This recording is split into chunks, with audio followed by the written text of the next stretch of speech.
नमस्कार दोस्तों। आज हमारा तपोवन में अकेला दिन है और इसी टाइम हम सुबह के नाश्ते के बाद दोपहर के पहले निकलेंगे या दोपहर के बाद। और अभी हमारे पास जो हम पिछले 3-4 दिनों से स्वामी अनंत जी से बात कर रहे थे और कई गहरे गहरे विषयों के ऊपर उन्होंने बातें करी हुई हैं।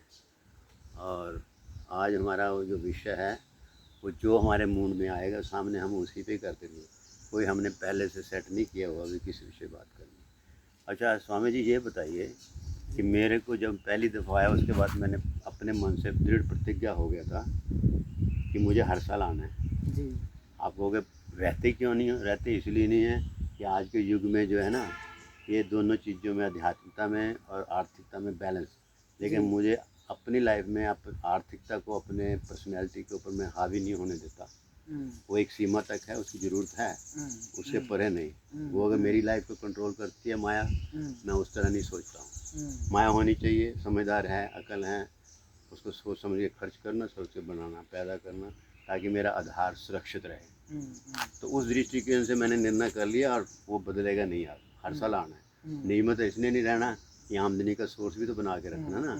और आजकल तो अमेरिका गवर्नमेंट ने वैसे भी बना लिया है, वो बना लिया नियम कि आप रहोगे पक्के हो या ऐसे कहीं फ्रॉड ही हो रहा, बैंक में पैसे जा रहे हैं। तो ट्रंप जब से आया, ये राजनीति की बात है और उसके भी देखना पड़ेगा कि आगे कानून क्या आ रहा है। पर एनीवे हमें कोई रोक तो सकेगा नहीं, तो हम कौन सा लंबे टाइम के लिए आते हैं। अब ये बताइए कि हमारे को ये आकर्षण जो हुआ और आपको भी जब यहाँ आने का आकर्षण एक समय हुआ होगा, जो भी आपकी एज रही होगी, है ना। तो उस टाइम मेरा ख्याल है पुरानी किसी वीडियो में आपने बताया था कि आप कौन सी एज में आए थे, यहाँ जुड़े थे इनके साथ वो शुरू। तब सरांच में इतने बताना है कब जुड़े थे, बस इससे ज़्यादा नहीं। उसके बाद यहाँ आपने आजीविका का आपका पर्सनल विषय है कि आप सारा कुछ इसी संस्थान के ऊपर निर्भर है या अपनी साधना करते हो और जो शारीरिक श्रम कर पड़ते हो वही करते हो, या आपके भविष्य में भी कोई सपने हैं? क्योंकि एक नवयुवक होने के नाते ये कह देना है कि हम तो सन्यासी हो गए या हम तो विरक्त हो गए, हमारे कुछ नहीं चाहिए, वो उससे बड़ा झूठ नहीं है। ये वास्तविकता है और हम वास्तविक को मुंह पे लगा के बोलते हैं, पर्दे के पीछे कोई नहीं है। तो क्योंकि आने वाले लोगों को मिले कि वहाँ की मानसिक स्थिति क्या है, जो बंदा रहता है और भी आपकी उम्र का कोई प्रभावित हो, तो वो आके देखा कि मैं जीऊँगा कैसे, या मेरे आने वाले 25-30 साल का जो मैं बड़ा होऊंगा, 50 साल का होऊंगा, तब तक मेरा भविष्य का उनके लिए रूपरेखा दीजिए जरा। सही बात है। ये बताइए। शुरू में मैं आपको प्रणाम करता हूँ और सब दर्शक मित्र को भी मैं प्रणाम करता हूँ और मैं अपना बात शुरू करता हूँ। आपने जो पूछा है, आवाज़ नीचे बोलो, फोन में आती नहीं है। ठीक है, जोर से बोलो। मैं गुरु ओशो से जुड़ा हुआ हूँ आज से करीब 10-12 साल पहले से। मैं उस समय कॉलेज पढ़ता था, मैं पढ़ाई करता था। पढ़ाई के समय से ही मैंने ध्यान करना शुरू किया है। उनका ध्यान को मैं सुबह सुबह प्रयोग करता था, डायनामिक मेडिटेशन को प्रयोग करता था। इसी माध्यम से मैं गुरु ओशो से मेरा जुड़ना हो गया है, ऐसा मेरा कारण है। और आपने जो कहा है कि आश्रम में रहकर इस हिसाब से रहना कैसा होगा, क्या क्या इसका कुछ सपना हो है कि नहीं, ये अपने में निर्भर करता है। अपना स्थिति क्या है। किसी समय में मैं इस आध्यात्मिक मामला में कोई आदमी अगर चलता है तो उसके अंदर सपना होता है। इसका मतलब ये है कि वो आध्यात्मिक यात्रा में चलकर भी वो परिपूर्ण रूप में वैराग्यता का स्थिति में पहुंचा हुआ नहीं होता है। उसके अंदर सपना होता है, सांसारिक सपना भी होता है, आध्यात्मिक सपना भी होता है। दोनों सपना के ही माध्यम से वो आगे बढ़ता है।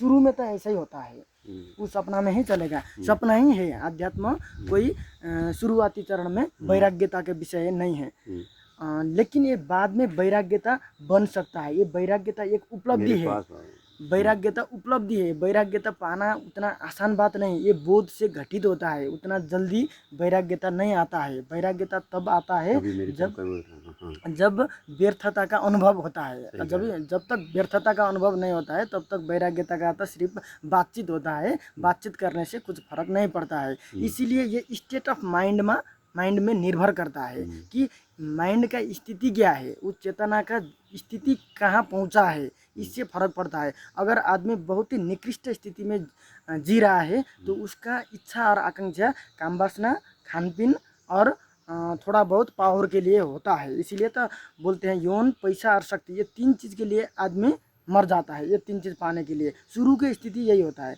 जब उसको ये रास्ता से वापस आना वो चाहता है, आध्यात्मिक यात्रा की तरह वो आना चाहता है, तो उस समय भी में भी उसका वासना तो होता है, लेकिन वासना दूसरी तरह का होता है कि समाधि पाने का वासना होता है, ध्यान पाने का वासना होता है। ये भी एक किस्म का इच्छा ही है, वासना ही है, आकांक्षा ही है, सपना ही है। वो इस सपना की तरह इस सपना के पीछा करता है, सपना पूरा करना वो चाहता है। वो चाहता है कि मैं समाधि में पहुंचकर सब कुछ पा लूँगा। और शुरू में वो बोलता था कि मैं धन पा के सब कुछ पाऊंगा, अब बोल रहा है कि मैं ध्यान पाकर सब कुछ पाऊंगा, मैं समाधि में पहुंचकर सब कुछ पाऊंगा। वासना नहीं ये खत्म हुई। वासना खत्म नहीं हुआ, वो वासना के हिसाब से चलेगा। अब वो वासना में चलते समय वो जो भी जोखिम भी उठा सकता है, वो संसार परिपूर्ण रूप में त्याग भी सकता है, संसार के साथ भी लेकर चल सकता है, लेकिन उसका वासना गया नहीं है। लेकिन मात्रा कम हो गई है। मात्रा भी कम नहीं है, सिर्फ डायरेक्शन बदल गया है, ऐसा है।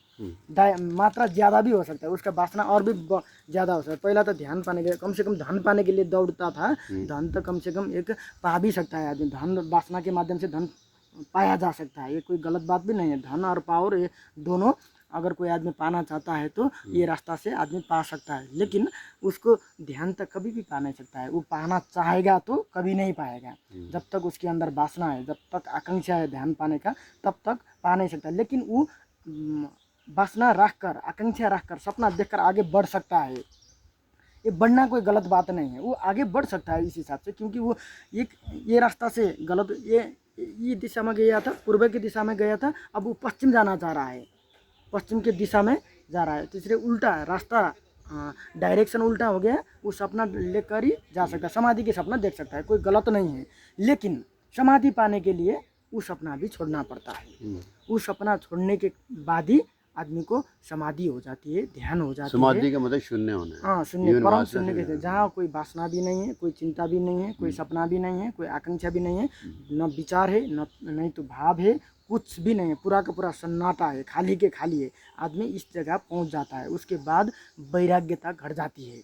अब वो वैराग्यता घटने के बाद क्या होता है, आदमी को संसार में रहे और आश्रम में रहे, घर में रहे, जंगल में रहे, मरुभूमि में रहे और मरुस्थल में रहे, कोई फर्क नहीं पड़ेगा। उसके बाद ये सब डिपेंड करता है कि अपना चेतना का स्थिति क्या है, चेतना का स्थिति पर निर्भर होता है। इसीलिए आदमी को शुरुआत में चलते समय ये पता होना चाहिए मेरा स्थिति क्या है, मेरा समझ क्या है, मैंने संसार को क्या देखा है। संसार को जिस हिसाब से देखा है उसी हिसाब से उसको चलना पड़ेगा। अगर वो संसार में बहुत ही मोहग्रस्त है, संसार में कुछ पाना चाहता है और फिर ध्यान भी करना चाहता है, तो वो क्या कर सकता है, वो ध्यान 1-1.5 घंटा कर सकता है और संसार के दिशा में आगे बढ़ सकता है। नहीं, वो ये जो उपलब्धि, जो ये क्रिया है, डेली दैनिक प्रक्रिया है, ये सारा कुछ यहाँ रह के वो कर पाता है व्यक्ति। वो सुबह का 1 घंटा का ध्यान कर सकता है ना, उसके अलावा जो दूसरी बात कर रहे हो, जी जी, मतलब माया की या दूसरी तरह की वासना की, उसकी यहाँ रहते हुए कोई जरूरत तो रहती है। ज़रूरत ऐसा है, उस पर निर्भर करता है ना, आदमी के अंदर का स्थिति क्या है, उसको अगर समझ में नहीं आया, ज़रूरत है जो सभी चीज़ आदमी के अंदर के स्थिति से पता चलता है। जैसा पूरे के पूरे नग्न मुक्त पुरुष भी हुए हैं जिन्होंने सब कुछ छोड़ दिया, जो होगा देखा जाएगा, परमात्मा देखा तो खाऊंगा, नहीं देखा तो भूखा रहूंगा। वो हठ योग वाले हठ योग नहीं, और भी आदमी चल सकते हैं। ये चेतना का स्थिति से फर्क पड़ता है। कोई आदमी मुक्त हो जाए तो वो पूरा का पूरा परमात्मा में समर्पित। जो मेरा माया से विरक्त होने वाले लोग हुए हैं, जब वो चरम सीमा पे विरक्त होते हैं, विरक्त नहीं स्वामी जी, नहीं विरक्त मतलब वो त्याग कर देते हैं चीजों का, उनका भाव ही नहीं उठता, तो कुछ ही वस्त्र भी कुछ नहीं, जिसको आपने बोला नगन, ऐसे जो स्थिति वाले लोग हैं ना, मेरी दृष्टि में वो एक्चुअली जो मैं कहना चाहता हूँ वो कुछ सीमित लोगों पे लागू हो सकता है, लेकिन वो समाज के लिए बहुत घातक समाज के लिए रहता है। ये तो ऐसा बात है, पहली बात व्यवहारिक नहीं है ना, ऐसा नहीं होता है। जो आदमी मुक्त होता है ना, मुक्त होने के बाद उसको खुद पता होता है क्या करना अच्छा होगा, वो उसी हिसाब से चलेगा ना। वो पूरा का पूरा नग्न होकर नंगे खड़े होकर महावीर जैसा उस हिसाब से भी नहीं चलेगा, आज के दिन में नहीं चलेगा ना। आज की स्थिति अलग है, ये उसको पता चलेगा। लेकिन कहने का भाव है कि जो हमारे शरीर से बाहर की जितनी भी आपको दिखाई देती है ना माया, प्रकृति, मटीरियलिज्म, इसकी ये बड़ा द्वंद्व वाला बहुत पुराना विषय भी है ये अच्छा है, ये अच्छा है, जो संतुलन अच्छा। जब आप जो जितना भी आपने एक्सप्लेन किया उसका आधार सारांश ये निकलता है संतुलन, बैलेंस। जितना बचता उतना तो ठीक है, बाकी नहीं ठीक है। बंधन तो आपको नहीं तो ज़्यादा होगा तो बंधन में बांध देगा। आपके कहने की बात ठीक बात है, यहाँ तक सहमत हूँ मैं आपसे। लेकिन अगर बड़े प्रेफरेंस में देखा जाए कि प्रभु ने जीव को बनाने के बाद ये माया रूपी उसके बनाने से पहले ये अवेलेबल थी उसके पास, क्योंकि हम देखते जिस पंचभूत से हम बने हैं उसी से माया दे दूसरे बना होंगे। और बाकी जो खेल की हुई है हमारी बुद्धि ने, चेतना ने नहीं, जो भौतिक बुद्धि है, भौतिक बुद्धि का हमने उस माया के साथ खेल के लीला करके हमने विस्तार कर रखा। चाहे वो रॉकेट बनाए, या बड़ी बिल्डिंग बनाए, या हवाई जहाज बनाए, या रेल बनाए। तो ये मैं कहना चाहता हूँ कि ये चीज़ भी तो परमात्मा के द्वारा ही है ना स्थापित की हुई, और उसके ऊपर हम उंगली नहीं उठा सकते। ये हमें बंधन में बांध रही है। अरे भाई, वो अगर इतनी बुरी चीज़ है तो ये रचयिता जो है, इसको रचना करने वाला, वो कोई मूर्ख तो है नहीं। उसी माया, उसी सिद्धांत से उसने माया को रचा, उसी सिद्धांत से मेरे को रखा। अब कोई ना कोई तो उसका उद्देश्य होगा ना। तो वो जब समझ में आ जाता है तो मैं एंड कर रहा हूँ, मैं ये सारांश पे पहुँचा हूँ विचार करके कि हमारे जीव के अतिरिक्त जो दूसरी माया है वो हमारे सर्वाइवल के लिए है, हमारे अस्तित्व को बचाने के लिए। जब हम बचाने से पार की सीमा पार करके उसकी वासना रूपी जो शब्द प्रयोग किया उसमें घुस जाते हैं तो हमारी हानि हो जाती है, तब हम बंधन बनते हैं। बात यह है कि ये सब समझ पर निर्भर होता है। मुक्त जब आदमी मुक्त हो जाता है, वो संसार में रहे और जंगल में रहे, जहाँ भी वो नंगा ही है। संसार में भी अगर बहुत जेब में पैसा है, बैंक अकाउंट में है और कोट पैंट लगा कर ही चल रहा है तो भी कोई फर्क नहीं पड़ेगा। उसको पता है कि मैं नंगा हूँ, वो नंगा ही है, वो पूरा का पूरा मुक्त है। वो आकाश जैसा आदमी है। अब आकाश कुछ लगाया है क्या? आकाश ने कुछ भी नहीं लगाया ना, आकाश तो खाली है ना। इसी तरह का आदमी होता है मुक्त। नहीं, ये आपने आज बड़ा अच्छा प्रश्न किया है, जिस आकाश की तरफ आप संकेत कर रहे हो। हाँ जी। और हम उसको आध्यात्मिक भाषा में कह देते हैं, अंतरिक्ष कहते हैं, या खाली पानी भी कह सकते हैं यहाँ की। क्योंकि आपको पता होना चाहिए, जिसको आपने खाली बोलते हैं ना, बोलचाल की भाषा में खाली है, वो खाली नहीं है। उसके अंदर इतने नक्षत्र ग्रह घूम रहे हैं। अगर वो स्पेस जिसको हम खाली घोषित कर देते हैं कि ये खाली है, खाली नहीं है भैया, वो उसको कंटेन करके चल रहा है। ऐसा है स्वामी जी। नहीं, इसमें वो ऐसा बोल सकते हैं। नहीं, अभी समझ गया हूँ मैं। अभी आपका शरीर पूरा बड़ी ना छोड़ो, अपने शरीर को देख लीजिए। आप जिस भी पंचभूत से ये बना, उसके बावजूद भी उसके एक एक कोने के अंदर कहीं से ऊपर से सर्वे कर लो, आपको बीच बीच में शून्य स्थापित मिलेगा। अगर ना होता तो आपका फेफड़ा, आपका दिल, आपका कान सब एक लोथड़ा बन जाता है। इसके बीच में गैप करके इसको संचालन करने के लिए अंतरिक्ष यानी शून्य बहुत बड़ा रोल अदा करता है। नहीं तो फिर उसकी गति नहीं हो सकती। ऐसा है स्वामी जी। बात क्या है, साइंस के सिद्धांत से गति कैसे करेगा? पे चाहिए। पंचभूत से ही बना हुआ हमारा शरीर है। हम पंचभूत के एक हिस्सा है, पंचतत्व है। अब ये पंचतत्व को हर तत्व का उसका एक गुणधर्म है। ये बात तो है। और जो आदमी ज्ञान के रास्ता में आगे बढ़ेगा, जब तक वो साधक है तब तक उसको ये सारा का सारा पंच तत्व को संतुलित करके अपना हिसाब से ही कर आगे बढ़ना पड़ेगा। जिम्मेवारी अपने से ही लेना पड़ेगा। जैसा कि खाना पीना रहना मकान के बंदोबस्त, जो ये बंदोबस्त है आज के दिन में वो खुद ही कर आध्यात्मिक यात्रा में आगे बढ़ेगा। ये करना ही पड़ेगा आज के दिन में, क्योंकि कठिनाई ये है कि वो इसको अपने से जिम्मा नहीं लेगा तो फिर इसको जिलाएगा कैसे, इसको पिलाएगा कैसे, कौन? वो मांग भी नहीं सकता है। मैं तो अस्तित्व कैसे बचाएगा? हाँ, अस्तित्व कैसे बचाएगा? वो खुद को ये जिम्मेदारी लेना ही पड़ेगा। वो छोटा मोटा नौकरी करके, छोटा मोटा मेरा कहने का अभिप्राय, सारी व्याख्या करने का ये था कि जो व्यक्ति वैराग्य नाम के शब्द का प्रयोग करके विरक्त भाव से किसी के साथ ना जुड़ के अकेले में रहते हैं, इनडायरेक्टली वो उस रचनाकार की बेइज्जती नहीं करते, अपमान नहीं करते। ऐसा होता है। ये बेइज्जती नहीं है। वो भी क्या होता है, जो आदमी वैराग्यता की स्थिति में पहुंचा होता है, रियल में सच में पहुंचा है, तो अस्तित्व जो करना चाहता है वही होता है उससे, वो तो कुछ करता ही नहीं, वहाँ कर्ता भाव कहाँ है स्वामी जी? मैं उसी को आशय मान उसमें तो कर्ता भाव मैं नहीं है ना, उसी को भाव रख के कर रहा हूँ, बात कर रहा उसमें भाव क्या है? वो तो परमात्मा अब कर नहीं, रहा है उसने तो कर लिया।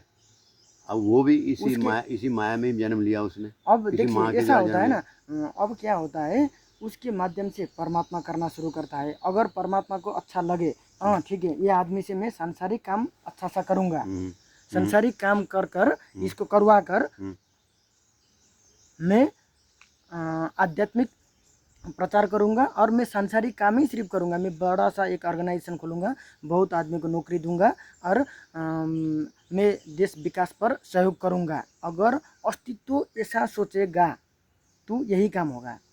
जैसा कि आज के दिन में वैश्य जैसा आदमी है, जो आदमी का अंदर एक बनिया का, एक व्यवसायी का है, जो बिजनेस में एवरीथिंग। बहुत ही परफेक्ट है, ऐसा आदमी को अगर वैराग्यता की स्थिति में पहुंचे तो वो क्या करेगा? वो भी एलन मस्क जैसा ही बनना चाहेगा। वो ऐसा नहीं है कि गौतम बुद्ध जैसा बनना शुरू करेगा, ऐसा नहीं होगा। उसका भी व्यवहार आचरण और उसका भी आकांक्षा था एलन मस्क बनने की, और बिल गेट्स बनने की। नहीं, आपने जो और बात, मैं बीच में इंटरप्ट कर रहा हूँ, जी आपकी बात सही है। हम्म ये आपकी व्याख्या है कि जो वर्तमान में हो रही है, हम्म इस वो आपकी सही है, उसमें कोई बुरी बात नहीं है, और हो भी रहा है, ऐसे ही होना चाहिए। हम्म क्योंकि वर्तमान का जो युग है हम्म वो माया प्रधान की ज़्यादा प्रतिशत में है। वैश्य का आज युग है आज आज के दिन हाँ, में, आज के दिन हाँ में तो इसको वैश्य का स्वीकार युग है। कर लेना चाहिए, इसमें अब बहस का ऐसा विषय नहीं होता है। है, नहीं, बात यह है कि मैं वैश्य का, आगे बात कर रहा हूँ। हाँ मेरा पॉइंट ये है कि जो सिद्धांतक दृष्टिकोण से, प्रिंसिपल, एक दर्शन की फिलॉसफी के आधार पे, कि हम पैदा हुए जीव हैं और बाहर हमारे माया है, हम माया से ही बने हैं। अब हम उसी माया जिससे बने हैं उस पर सीमाबद्ध करें या वहाँ तक तो जचती है बात, ठीक है, उचित लगती है। जब हम उसमें पूरे विरक्ति की बात करते हैं, त्याग की बात करते हैं, वो ऐसे लगता है कि जिसने ऐसे हमें पैदा करके बनाया, माँ बाप के थ्रू बनाया,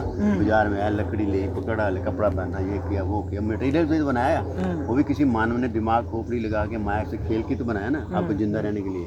और हम कहें ये तो गलत है, ये गलत नहीं है, गलत, वो भागना हो गया ना, नहीं वो पलायनवादी ये है। आदमी का स्वधर्म में निर्भर करेगा। अगर आदमी, जैसा कि देखिए, अब गुरु ओशो ने भी तो संसार का काम तो क्या किया है? कुछ भी नहीं किया है ना। दिन भर कमरे में बैठते थे, सुबह शाम प्रवचन देते थे, कुछ किया गया गुरु ओशो ने? उन्होंने भी कुछ भी नहीं किया है। क्यों नहीं किया है? उनका स्वधर्म ऐसा था, गुरु बनने जैसा था। तो अस्तित्व ने उनको गुरु बनने के लिए बहुत ही जन्मों से उनको वो प्रयोग शुरू नहीं। कर अब चुका ये था। जो विषय ना आप जहाँ ले आए हो, सीधे ही विषय पे मैं आपको इसमें बात को ख़त्म करते हैं कि आज हमारी 17 मिनट की हो गई है, वो इसलिए नहीं, मैं ख़त्म करता हूँ। ये प्रश्न मैंने अपने किसी बुज़ुर्ग से पूछा था कि एक तरफ जब एक जंक्शन पे एक इंसान नवयुवक पहुँचता है, अगर ज्ञान है या किसी बड़े के पास जाता है, शादी करें या ना करें, ये विषय मैंने प्रश्न उठाया। उन्होंने व्याख्या करी कि शादी करना क्यों है ज़रूरी है, गृहस्थ बनाना क्यों ज़रूरी है, बच्चे बनाने क्यों ज़रूरी है। तो लंबी चौड़ी व्याख्या तो अच्छी की थी, एंड पे यही बोला कि चॉइस मेरी है। क्योंकि जब आप शादी करते हो तो आपके माँ बाप और आप खुद बचपन से लेके आपने इस संसार में से बहुत भोग किया है, कपड़े के रूप में, लकड़ी के रूप में, तख्ती के पेन के रूप में, खाने के रूप में किया है। तो एज ए वो हमारे पे कर्जा होता है, जैसे कर्जा माँ बाप का है, इस समाज का भी है और अध्यापक गुरु का भी है। तो गुरु का तो उसके पद चिन्हों पे चल के दूर होता है, माँ बाप का कभी उतर ही नहीं सकता, वो सेवा करते रहो। और जो समाज का ऋण है ना, वो शादी करके ही पूरा होता है, क्योंकि आप अपने मरने से पहले इस समाज को ऐसा प्राणी कोई थोड़ी सी योग्यता रखता हो दे देते हो, जो प्रोफेसर हो सकता है, बढ़ई हो सकता है, लोहार हो सकता है, जो समाज के काम करेगा। तो ये है दूसरी विवाह की रचना।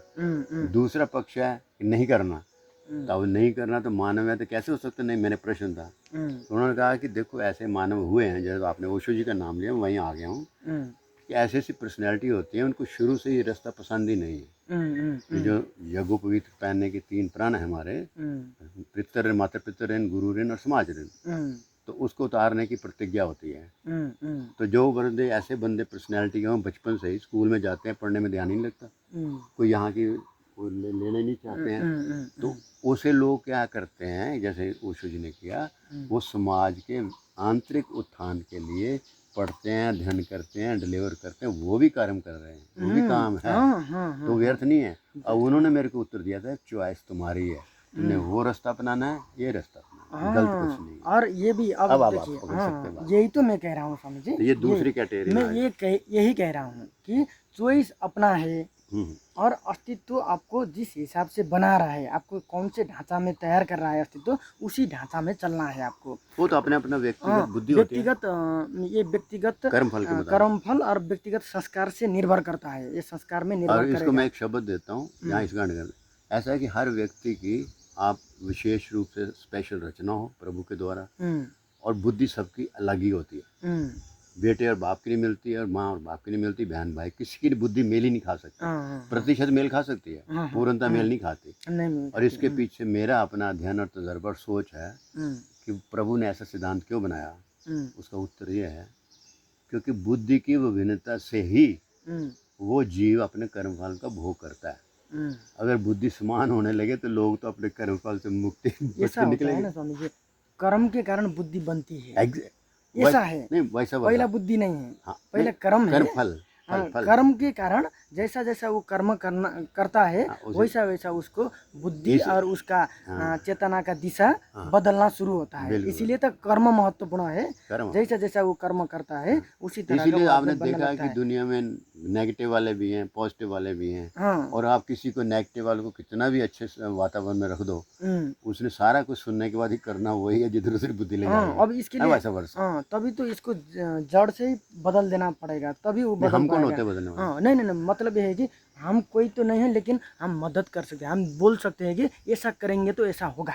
नहीं, यहाँ ये पे ओशो जी की वाणी है, अगर हम ऐसा सोचना शुरू कर देंगे तो आप समाज में क्रांति ले आओगे, और क्रांति लाए नहीं तो आपके दुश्मन पैदा हुए नहीं। हाँ ऐसा होता अपने है पे स्वामी लागू जी। करो। बात यह है कि अपने को तो लागू करना ही है, और दूसरे को एक मित्र के हिसाब से बोल सकते हैं, कोई बड़े जो बात हमारे नहीं है। संपर्क में ये आएगा, ऐसा नहीं है कि ये निर्देशन देना नहीं है ना, ना ना, अगर निर्देशन जो देंगे हमारे तो गलत संपर्क में होगा। आएगा, अगर कोई संपर्क में आएगा तो अब मैं मांग क्या कर करे। सकता हूँ, वो रास्ता ढूंढ लेगा, तो उसको बोल सकते हैं कि देखो तुम्हारा अभी तो इस दिशा में तुम जा रहे हो, लेकिन इसको अगर तुम बदलना चाहते हो तो इसको जड़ ये बदलना पड़ेगा। ऐसा कहने में क्या बुरा है? कुछ नहीं, कुछ लेकिन वो बुरा तभी कहोगे ना हाँ, जब ये तो दूसरी तरफ मांग आएगी, तभी तो कहेगा, नहीं तो क्यों कहेगा? नहीं तो वो कहेगा फट नहीं। गए। हाँ नहीं अच्छा, बंद कहेगा। करें आज की वार्तालाप, हाँ ठीक है, बंद कर सकते हैं। क्योंकि हमारे 25 मिनट में हाँ जाने ठीक है, वाला कोई है। बात नहीं, इसको 2 बना सकते हैं ना। अब 2 को मैं तोड़ना मुझे आता नहीं है। हाँ मैं बीच तो में पूरे- काट सकते हैं। नहीं, मैं पूरा ही रखूंगा। हाँ ठीक है, थैंक यू। जयराम जी की भी सबको। हाँ ठीक है, अब सबको इनसे भी हम नमस्कार। बधाई लेते हैं। ठीक है, स्वामी जी को बहुत बहुत धन्यवाद देता हूँ। रोज़ आपने एक बोलने का अवसर दिया है, प्रश्न भी पूछा है, बातचीत भी किया है, बहुत कुछ मुझे सिखाया भी है आपने। आपसे मैंने सीखा है बहुत कुछ, इतना अनुभव भी है आपका। इसके लिए आपको मैं बहुत बहुत धन्यवाद देता हूँ, और दर्शक मित्र को भी मैं बहुत ही